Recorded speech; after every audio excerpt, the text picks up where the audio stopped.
Hello students, कैसे हैं आप? बढ़िया। उम्मीद है अच्छे से पढ़ाई कर रहे होंगे। तो आ गया हाइड्रोकार्बन का लेक्चर नंबर 4। तो चलिए स्टार्ट करते। प्रिपरेशन चल रही थी तो फोर्थ प्रिपरेशन है फ्रॉम हायर एल्काइंस।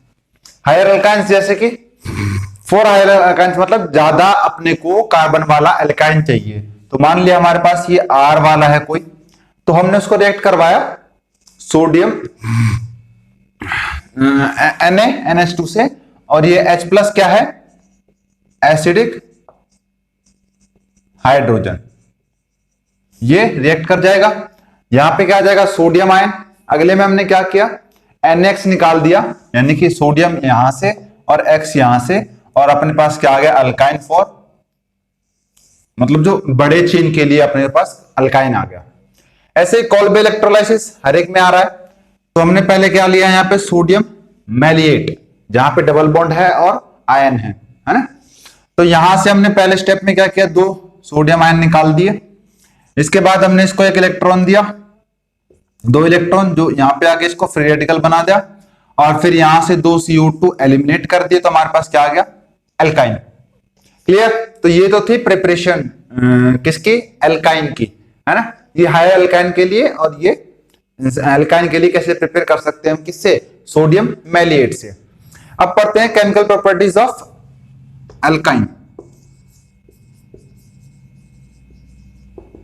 उससे पहले एक बार एसिडिटी देख लेते हैं कि ये तो है एल्कीन, ये है alkene, and this is alkyne. तो जो एसिडिटी है वो सबसे ज्यादा किसकी होगी? एल्काइन की। एसिडिक स्ट्रेंथ सबसे ज्यादा किसकी होगी? एल्काइन की। सबसे कम किसकी होगी? एल्केन की। रीजन क्या है कि हम जानते हैं कि सिंगल बॉन्ड में sp3 हाइब्रिडाइजेशन होती है, डबल बॉन्ड में sp2 हाइब्रिडाइजेशन होती है, और ट्रिपल बॉन्ड में sp हाइब्रिडाइजेशन होती है।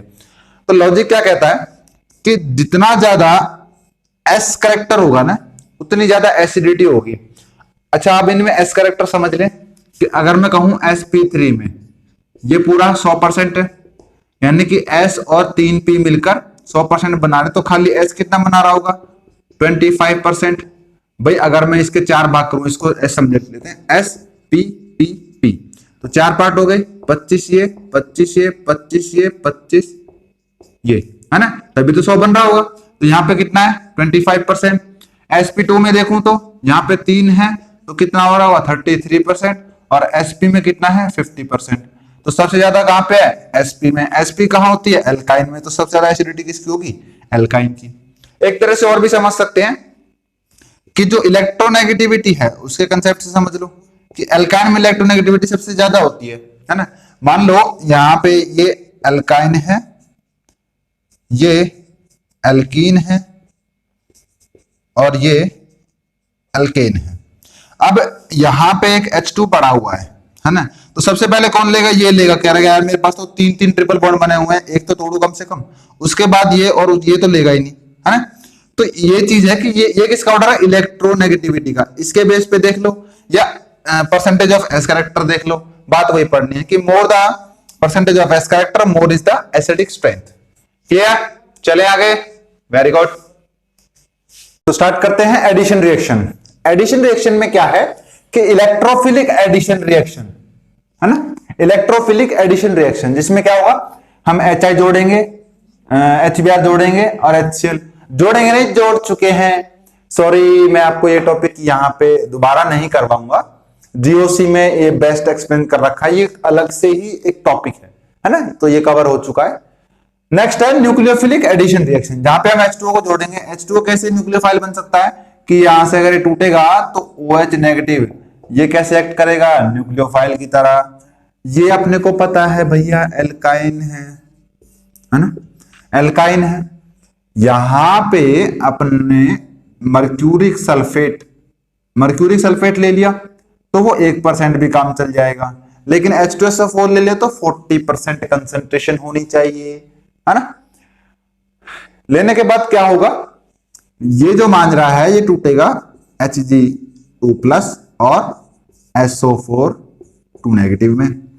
अब ये जो भाई साहब हैं, इनको बॉन्ड बनाने की बहुत खुजली है, 2+ है।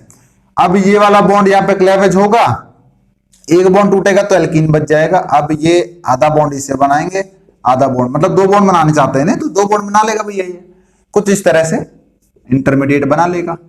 अब आया भाई साहब H2O टूटा OH में। अब यहां क्या हुआ, यहां पे दो कार्बन है, कोई दिक्कत नहीं। अब यहां पे एक कार्बन के साथ तो OH जुड़ गया, साला तीसरा कार्बन कहां से आया है, यहाँ पे तीन कार्बन है भाई, कहां से गड़बड़ हुई, ये गड़बड़ हुई यहां से, और मैं ठीक कर देता हूं, कोई दिक्कत नहीं। CH3 CH डबल नहीं, H नहीं आएगा, C डबल बॉन्ड CH, और इन भाई साहब ने किया है HD2 प्लस इनसे और इनसे, ये बनाया इंटरमीडिएट। अब क्या होगा, ये वाली चीज हटेगी तो एक इस वाले कार्बन साथ तो OH जुड़ गया, और एक हाइड्रोजन, भाई ये OH टूटा है ना, तो OH और H भी आया, तो एक H आ गया इसके साथ, और यहाँ पे आ गया डबल बॉन्ड, तो क्या बन गया ये देखना, डबल बॉन्ड को बोलते हैं हम इन, और एल्कोहल को बोलते हैं ऑल, तो इनॉल बन गया ना ये, इनॉल। और इनॉल फिर टोटोमेरिज्म में शो करके क्या बना लेगा, कीटो। अपन जानते हैं, हम टोटोमेरिज्म पढ़ के आए हैं, कीटो फॉर्म ज्यादा स्टेबल होती है इनॉल से। रीजन क्या बताया था इसके पीछे, कि कार्बन डबल बॉन्ड ज्यादा स्ट्रॉन्ग होता है बजाय कार्बन सिंगल बॉन्ड के, यही रीजन था ना भाई। यहाँ पे तो क्या है, कार्बन सिंगल बॉन्ड है तो ये ज्यादा स्ट्रॉन्ग नहीं है, ये ज्यादा स्ट्रॉन्ग है, इसलिए keto form is more stable than enol form. तो इसको हम कीटो इनॉल टोटोमेरिज्म के नाम से पढ़ के आ चुके हैं। अब आती है बात ऑक्सीडेशन रिएक्शन की। बेयर्स रिएजेंट अभी कुछ एक लेक्चर पहले बताया था, बेयर्स रिएजेंट क्या बोलते हैं कि एल्केलाइन KMnO4 विद, वहां पे क्या हो, कोल्ड हो, ठंडा हो, टेम्परेचर कम हो, है ना, एल्केलाइन KMnO4। तो देखते हैं कैसे काम करेगा, KMnO4 KOH, तो यहाँ पे K2MnO4 बना लेगा, H2 और ऑक्सीजन, इसको बोलते हैं नेसेंट ऑक्सीजन। कोई दिक्कत, बहुत रिएक्टिव होती है ये। अब ऑक्सीडेशन स्टेट निकालना मैं इसी टॉपिक से बता के आया था, याद आया हो तो ठीक। फिर यहां से ये क्या बना, एल्काइन।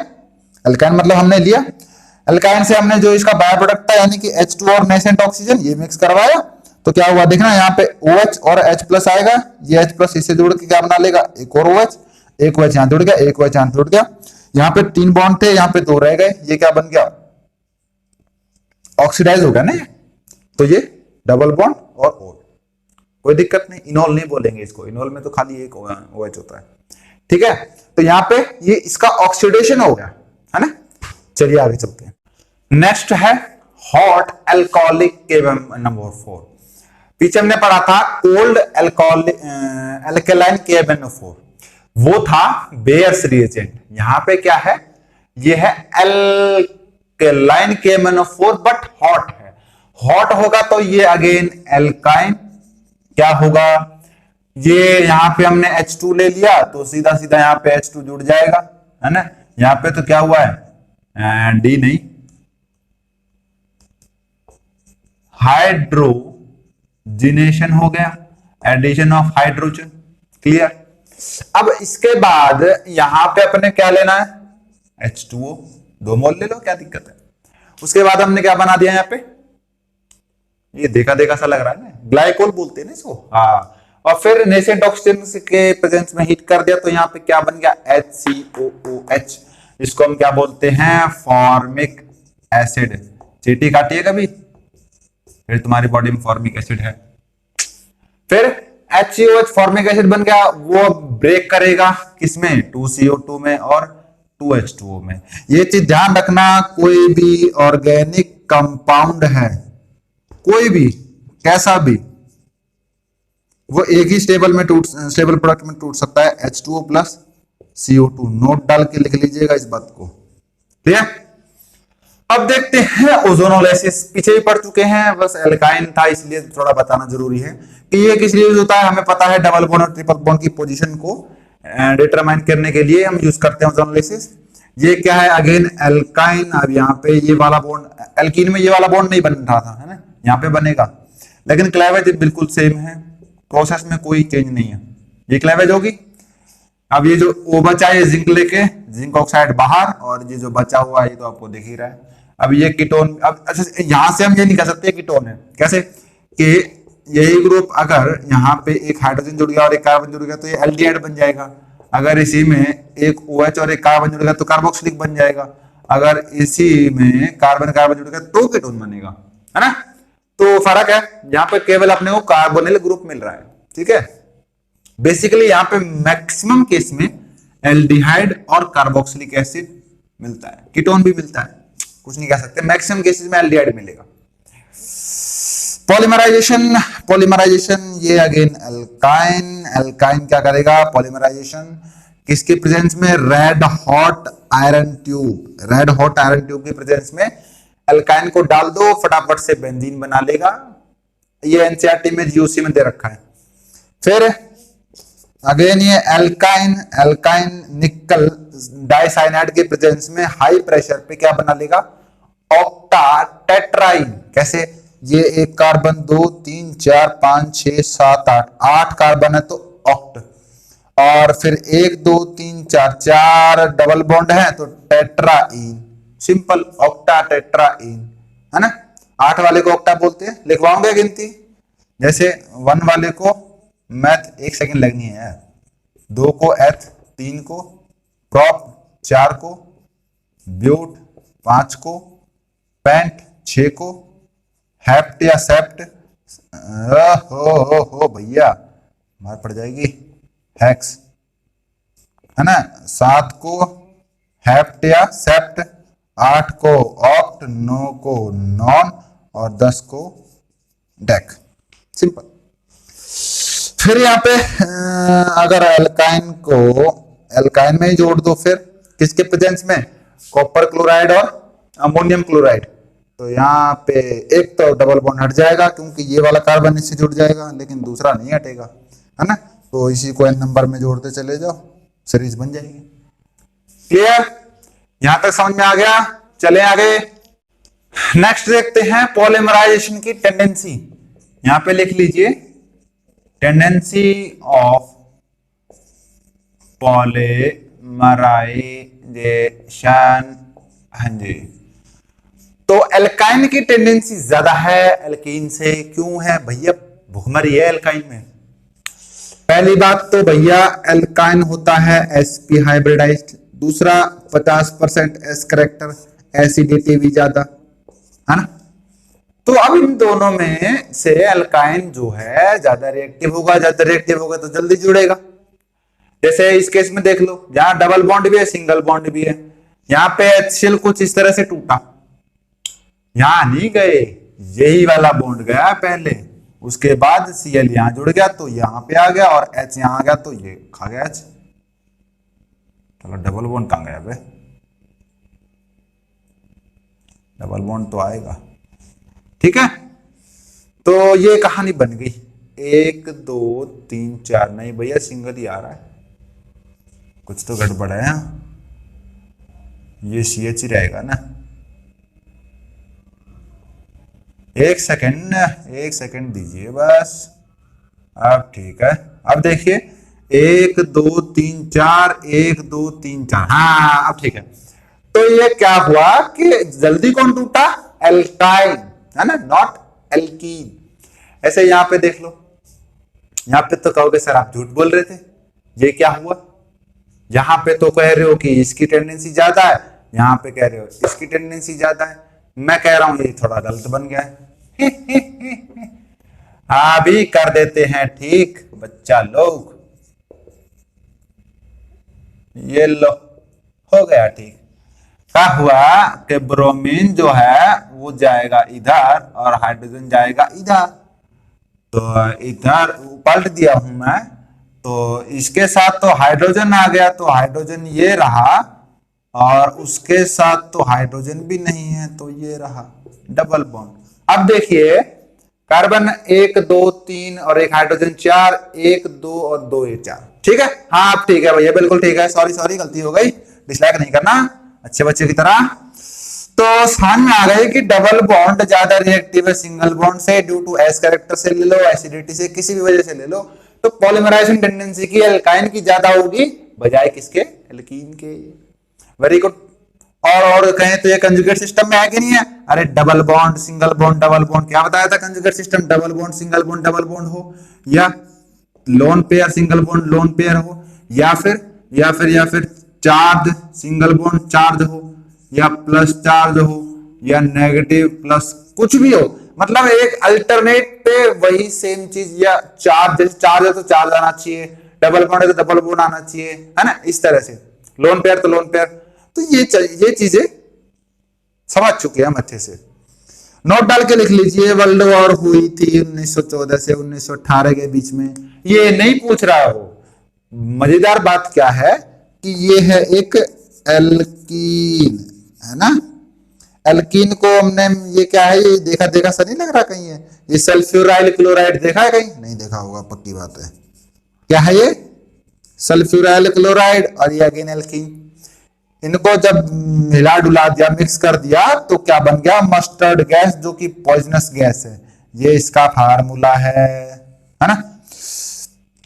तो इस गैस का उपयोग तो नहीं कहेंगे, दुरुपयोग वर्ल्ड वॉर में किया गया था, जब गुथ मर रहे थे सब आपस में, तो ये इस गैस को वो छिड़काव कर रहे थे, सालो मस्टर्ड गैस से मरो तुम, है ना। तो नोट डाल के लिख लीजिएगा, पूछी जा सकती है, कोई भरोसा नहीं है, अपनी तैयारी पूरी रखो यार। नोट डाल के दूसरा नोट लिख लीजिए, वर्ल्ड वॉर 2 चली थी भैया 1942 से 1945 तक। कोई मतलब नहीं है इसका भी। मतलब क्या है कि यहाँ पे एल्काइन यूज किया गया था भैया। ये कौन से ग्रुप का है, याद नहीं आ रहा ना। आर्सेनिक, आर्सेनिक है ना मेरे ख्याल से। ये तो किस में आता है? इसमें आता है मेरे ख्याल से, नाइट्रोजन फैमिली में, है ना। Nitrogen, phosphorus, arsenic, antimony, bismuth. तो ये आर्सेनिक ट्राइक्लोराइड को यूज किया था क्या बनाने के लिए? लुईसाइट, आल्सो ए पॉइजन, ठीक है। लेकिन इस बार जो थे दुश्मन सतर्क हो गए, उन्होंने बना लिया एंटीडोट। कैसा? एंटी लुईसाइट बना लिया, कुछ इस फॉर्मूले का यूज करके, है ना। इसको एक चीज और भी बोलते हैं, BAL, ब्रिटियन एंटी लुईसाइट, है ना। एंटी लुईसाइट मतलब जिसने यूं सूंघ ली है, वो यूं सूंघा दो, एंटीडोट दे दो, ठीक हो जाएगा। तो आज के लिए इतना ही, मिलते हैं अगले लेक्चर में। पढ़ते रहिए, मेहनत कीजिए।